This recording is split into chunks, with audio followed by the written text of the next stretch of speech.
So I'm going to tell you in today the median, quartiles and mode.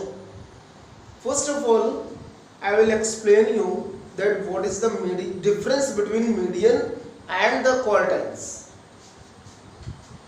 Median and quartiles. जैसा नाम से है ये median. Median means if you have a line AB and this AB is divided in two parts, तो ये median means that the median means divide the data in two equal parts. So two equal parts. So this point is the median. This point is the median. अब अगर ये median है तो दो part में divide हो गया. तो इसीलिए जब टोटल नंबर ऑफ डाटा अगर मान लो n है, नंबर ऑफ ऑब्जर्वेशंस अगर n है और उनको हम डिवाइड करें टू पार्ट्स में, तो क्या जनरली वी डिवाइड ऐसे ही जैसे 2 लिखा 3 5 4 9 8 10 लाइक दिस, और ये डाटा है इसको ऐसे ही डिवाइड करेंगे. No, in median and quartile first you will arrange in ascending order or descending order. Generally in ascending order, मतलब कंफ्यूज ना होने से ज़्यादा अच्छा है कि जो हमारा मीडियन के डाटा है या क्वार्टाइल्स के डाटा है सबसे पहले उसको एक ऑर्डर में अरेंज कर दें. ऑर्डर, तो जैसे ये डाटा है तो इसको अगर हम अरेंज करेंगे तो 2 3 4 5 8 9 10 like this, and then we will count the number of data. Number of data 1 2 3 4 5 6 7. तो जो ये n हमने बताया, n means number of observations, तो that is equal to 7. और ये हमारा क्या है, odd. 7 हमारा odd number. यदि तुम्हारे पास में ऑड नंबर ऑफ ऑब्जर्वेशंस आते हैं, if you are getting the odd number of observations, in that case the you can see these are the 7 elements, 7 observation. तो the mid observation you can find easily. This 5 is the mid observation, means you can say the median also कि ये median. ठीक है, हमारे पास में number of observation कितने भी हो सकते हैं, मतलब infinite number of observation, but if it is odd तो middle one is the median. Middle one, the value of middle one is the median. अब ये कैसे निकाला जाएगा अगर हमने काउंट कर लिया, अगर नंबर ऑफ ऑब्जर्वेशन इज 7, तो जो फॉर्मूला है उस फॉर्मूले को लिख लेना. Median is equal to n plus 1 by 2 th term. किस केस में? when the n is odd. जब n odd होगा तो ये फॉर्मूला लगेगा. तो now you can put n is equal to 7. 7 plus 1 by 2, that is 8 by 2. 8 by 2 means का 4, और ये th term का मतलब है कि fourth term. 4 is not the answer, fourth term is the answer. तो fourth term you will count from the left hand side, 1 2 3 4. तो this is the value, 5 is the value जो पहले बताया था. तो दिखाई भी पड़ रही है और इससे निकल भी आएगा. स्पेशली हमें फार्मूला यूज करना है और उसके बाद में निकालना है. तो ये तो रही तुम्हारे उसकी बात कि ऑब्जर्वेशन अगर ऑड हो. But in case if you are getting the even observations, अब इसको हम ड्रॉप कर रहे हैं. इवन ऑब्जर्वेशन मान लो कि एक नंबर और बढ़ा दिया 13. ठीक है, तो ये जब हम अरेंज करेंगे तो ये हमारे पास में 13 और आ गया. Now you have the number of observation that is 8 and this is even. Even. So you will not use this one. अब you can see that there are 8 terms, so there are 2 middle terms. कैसे? अब ये हटा दें 3 terms और 3 term, then you will get the two middle terms. हम एक ले नहीं सकते, इसलिए क्योंकि यहाँ पे 3 है, यहाँ पे भी अगर हम आधा आधा करेंगे तो फिर हो ही नहीं पाएगा। Middle term we can not get अगर ये हाफ हाफ करेंगे। In that case you are getting the two middle terms in if the number of observations are even, यानी डेटा इवन। तो फॉर्मूला क्या होगा, n/2 th term plus n/2 plus 1 th term whole divided by 2। This is the number of.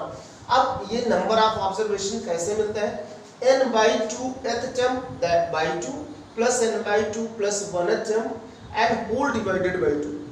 First of all you will put n is equal to 8 here, तो 8/2 fourth term, 8/2 4 plus 1 fifth term, fourth term and fifth term। तो fourth term तुम्हारा 5 है और fifth term तुम्हारा 8 है। तो 5 plus 8 divided by 2 यानी कि 13/2 means 6.5 is the answer। तो इस तरह से ये हमारे पास में अगर हम इसको सॉल्व करें इसको लेकर के, तो m is equal to 8/2 th term plus 8/2 plus 1 th term whole divided by 2। This is the fourth term plus fifth term divided by 2। अब फोर्थ टर्म 1 2 3 4 यानी 5, fifth term means 8 divided by 2, so 13/2 6.5 is the value of median। this is the answer। so by this way you can get the answer। तो ये तो रही बात कि जब observations हमारे पास में ओनली ऑब्जर्वेशंस आ गया, नो फ्रीक्वेंसी नहीं है इसमें। अगर सिर्फ ऑब्जर्वेशंस है और इस तरह से डाटा दिया गया है तो यू कैन यूज दिस फॉर्मूले एंड यू विल गेट। तो स्टेप्स क्या हुए, first step arrange the data in ascending order, second step count the data and third step according to the data means number of observations use the formula and then put the value. ये steps. But अब हम quartile, median और quartile को साथ लेके चलेंगे। Median में by 2 हो रहा है। क्यों बाई 2 हो रहा है, because the observations divided in 2 parts.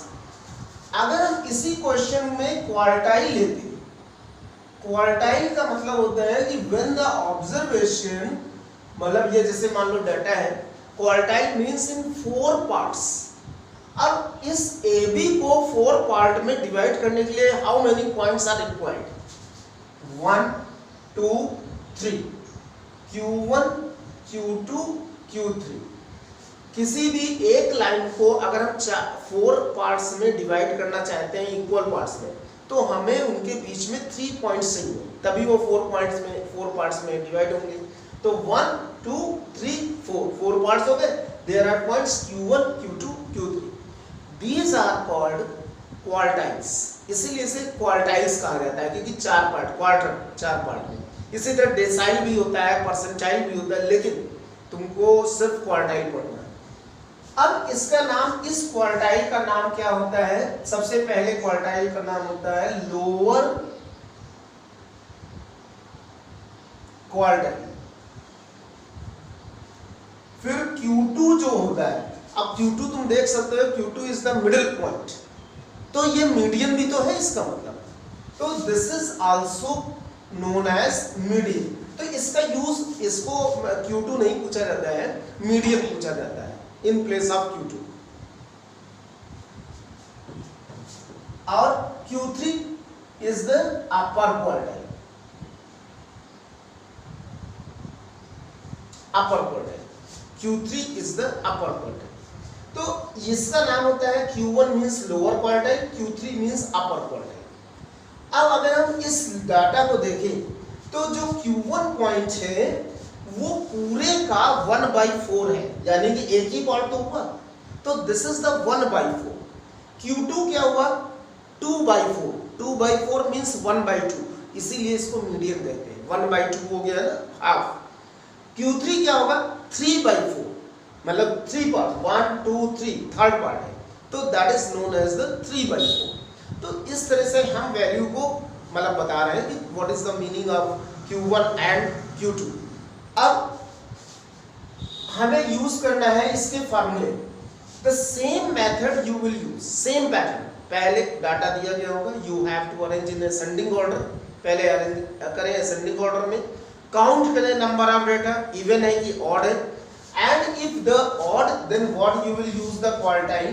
तो फॉर Q1 n+1/4, जो वहां 2 होता था नीचे, यहां Q1 के लिए by4 होगा, ठीक है। और चल ये किस केस में? when n is odd, this is the case।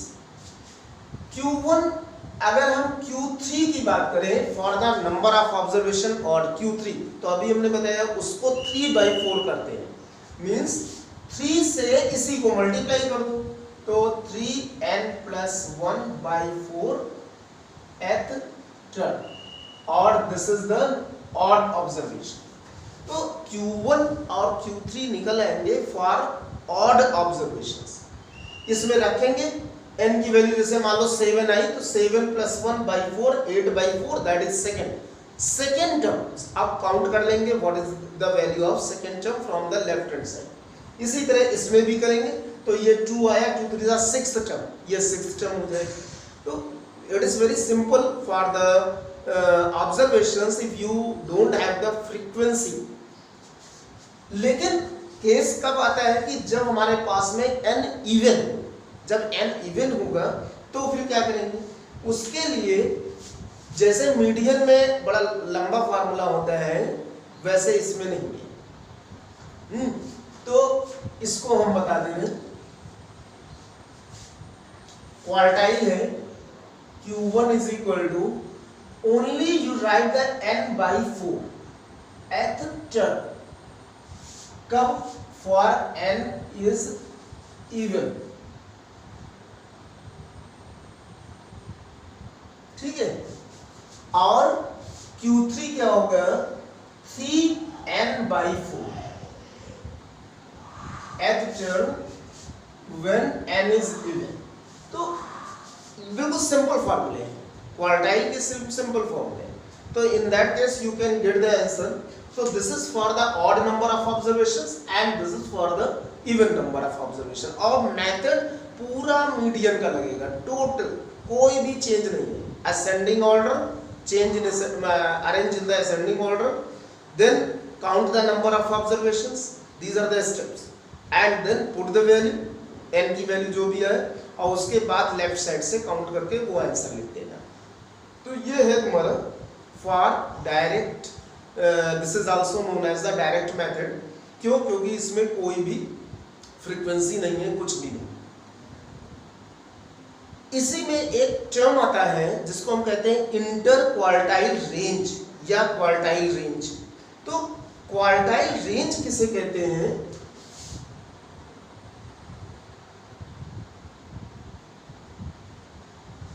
जब हम when you find the Q1 and Q3, जब Q1 और Q3 निकाल लेंगे, just you subtract, सिर्फ सब्ट्रैक्ट करना है। Q1 और Q3 की लास्ट वैल्यूज जो निकलेंगी, that you have to subtract Q3 minus Q1। obviously Q3 will be greater than the Q1 क्योंकि वो बड़ा है। तो ये जो वैल्यू आएगी that is known as the interquartile range or quartile range, ठीक है। कभी कभी इसमें पूछते हैं सेमी इंटरक्वार्टाइल रेंज, और सेमी के लिए क्या करना पड़ेगा? Also you know, divided by 2, बस केवल इसको डिवाइड बाय 2 कर दो तो सेमी इंटरक्वार्टाइल रेंज निकल आएगी।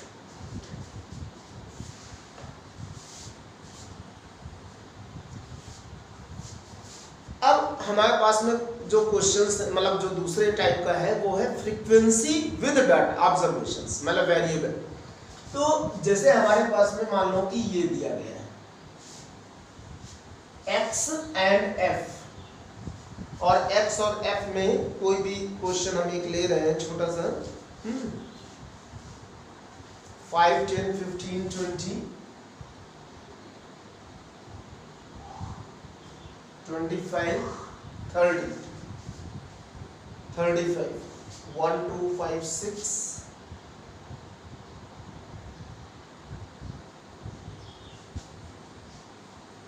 3 2 1 ये question you have to find the median और क्वार्टाइल भी निकाल सकते हैं हम दोनों चीजें एक साथ बताएंगे how to find the median सबसे पहले तुमको क्या करना पड़ेगा मीडियन निकालने के लिए चेक करना पड़ेगा क्या जो ये x है इंक्रीजिंग ऑर्डर में है कि नहीं अभी बता रहे कि क्या ये जो x है वो इंक्रीजिंग ऑर्डर में है कि नहीं इन that case you will start the proceed the question ये 5 10 15 20 25 30 35 ये इंक्रीजिंग ऑर्डर में है इसका मतलब ये हो सकता है तो there after you find the cumulative frequency what is the meaning of the cumulative frequency cumulative frequency का मतलब जस्ट यू राइट वन पहले जो ये फ्रीक्वेंसी है इसको 1 करें and then add to 1 plus 2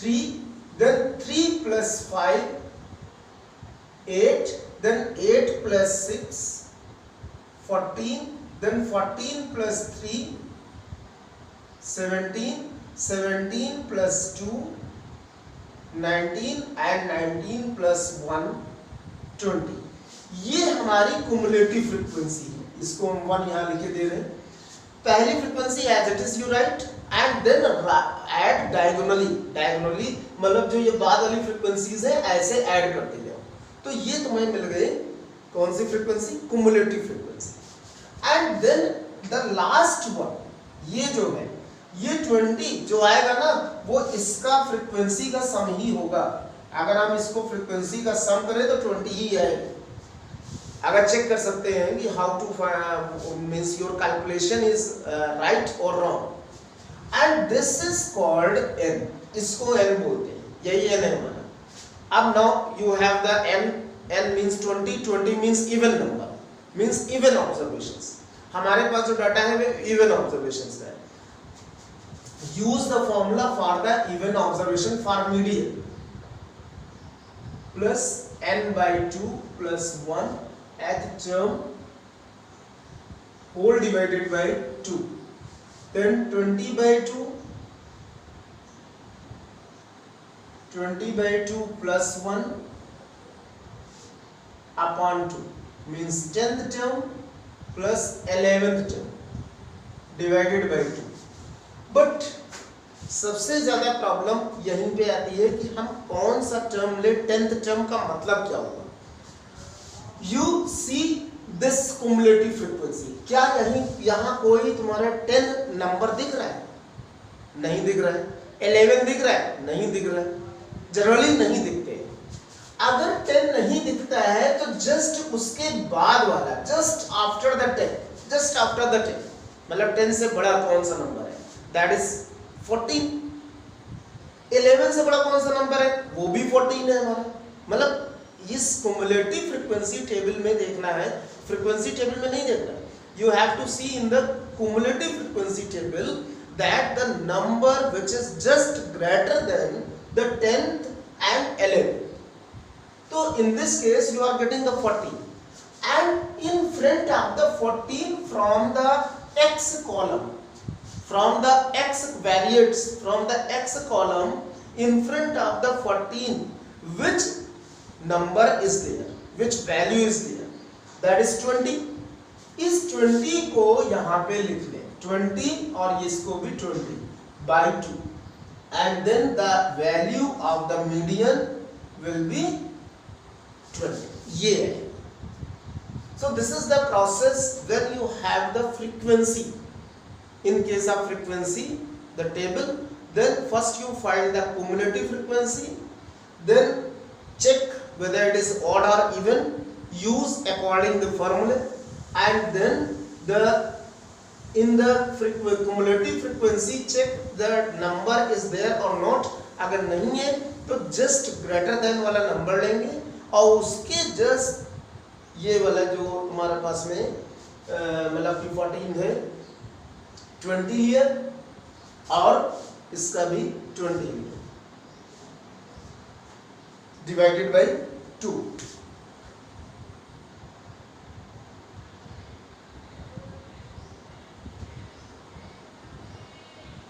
तो by this way you can get the median.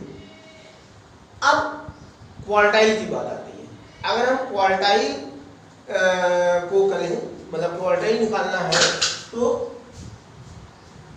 इसी क्वेश्चन में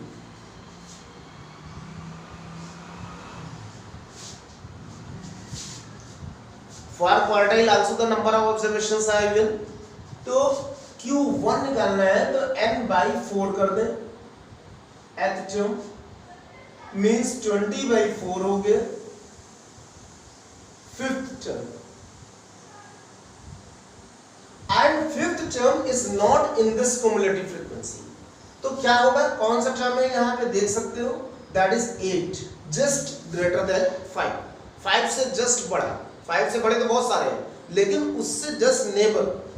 तो इसके सामने वाला कौन सा नंबर है, दैट इज 15।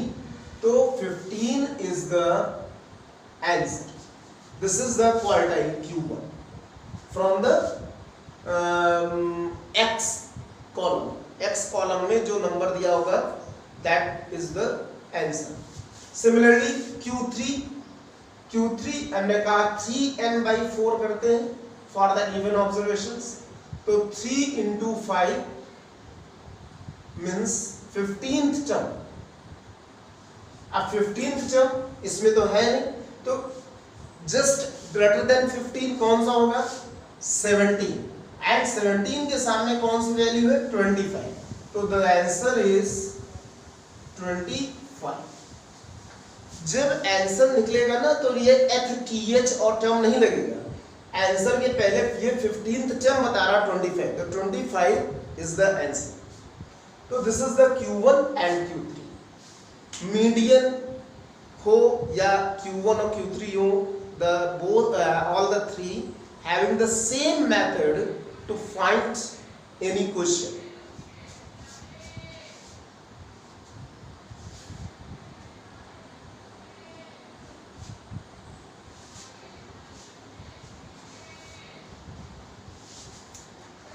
अब एक और टॉपिक बचा है, अभी ग्राफ वाला नहीं बताया, मीडियन में है, मीडियन और quartile. You have now the one exercise with class interval. Class interval I will tell you the next day tomorrow, but mode I want to tell you that is the simplest one. Mode means क्या होता है उसको बताना चाहते हैं, that is very simple. मतलब पूरे chapter book में, मैथमेटिक्स की बुक में या फिजिक्स केमिस्ट्री कोई भी बुक ले लो, the simplest one is the mode।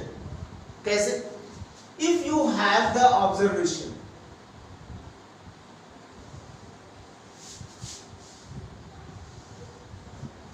ऐसे दिया गया,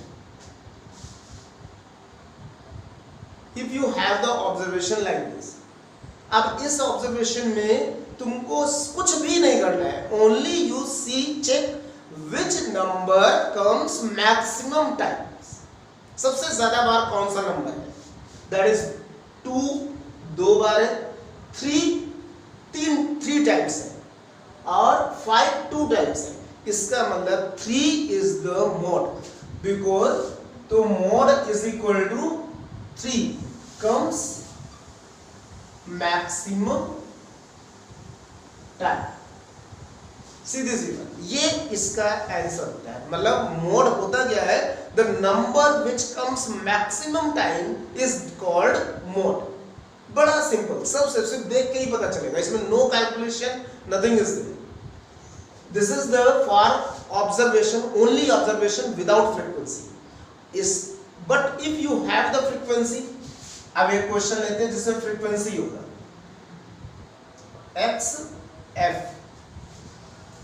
In the question where the frequency is there, 5 6 7 8 9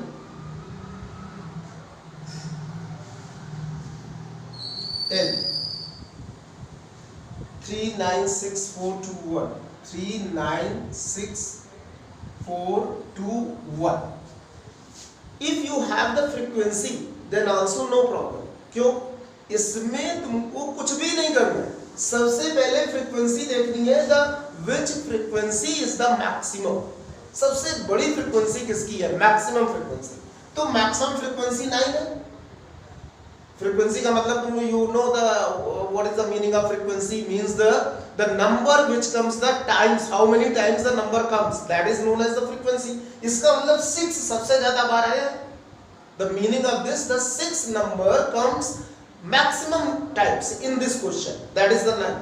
तो इस means the mode is 6, इससे हम ये 6 निकाल सकते हैं। This is the mode, no calculation, only you see the value and then you will do it. तो ये रहा हमारा median and mode without graph. अब tomorrow I will tell you the with graph, कि दोनों को हम ग्राफ से कैसे निकलेंगे। In your course, one more thing also, in your course the frequencies will not be the maximum frequency will not be the repeated in the question.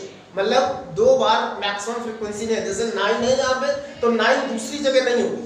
It is not in your course, this is beyond your syllabus. ये कहीं आगे classes में होता है, जो कि BA MA जहाँ पे हम इकोनॉमिक्स पढ़ते हैं, स्टैटिस्टिक्स पढ़ते हैं, in that case. In your class only you will get the one maximum frequency. Okay?